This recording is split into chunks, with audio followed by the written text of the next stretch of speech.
Hebrews chapter 7. This Melchizedek was king of Salem and priest of God Most High.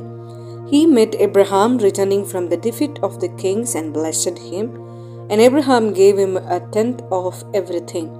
First, the name Melchizedek means king of righteousness, then also king of Salem means king of peace, without father or mother, without genealogy, without beginning of days or end of life, resembling the Son of God. He remains a priest forever. Just think how great he was. Even the patriarch Abraham gave him a tenth of the plunder. Now the law requires the descendants of Levi who become priests to collect a tenth from the people, that is, from their fellow Israelites, even though they also are descendant from Abraham.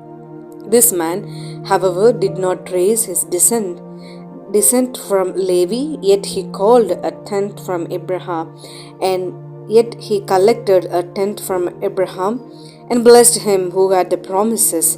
And without doubt, the lesser is blessed by the greater.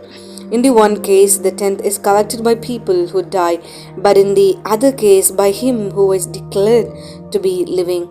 One might even say that Levi, who collects the tenth, paid the tenth to Abraham. Because when Melchizedek met Abraham, Levi was still in the body of his ancestor. If perfection could have been attained through the Levitical priesthood, and indeed the law given to the people established that priesthood, why was there still need for another priest to come, one in the order of Melchizedek, not in the order of Aaron? For when the priesthood is changed, the law must be changed also.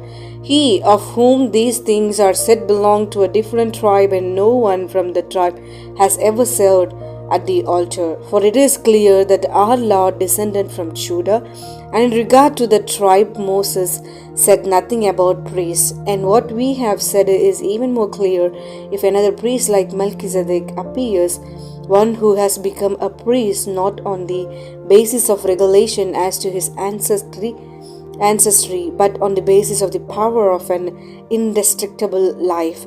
For it is declared, "You are a priest forever in the order of Melchizedek." The former regulation is set aside because it was weak and useless, for the law made nothing perfect, and a better hope is introduced by which we draw near to God. And it was not without an oath. Others became priests without any oath, but he became a priest with an oath when God said to him, "The Lord has sworn and will not change his mind. You are a priest forever." Because of this oath, Jesus has become the guarantor of a better covenant. Now there have been many of those priests since death prevented them from continuing in office, but because Jesus lives forever, he has a permanent priesthood. Therefore, he is able to save completely those who come to God through him, because he always lives to intercede for them. Such a high priest truly meets our need, one who is holy, blameless, pure, set apart from sinners, exalted above the heavens. Unlike the other high priests, he does not need to offer sacrifices day after day, first for his own sins and then for the sins of the people. He sacrificed for their sins once for all when he offered himself. For the law appoints as high priests men in all their weakness, but the oath which came after the law appointed the Son who has been made perfect forever.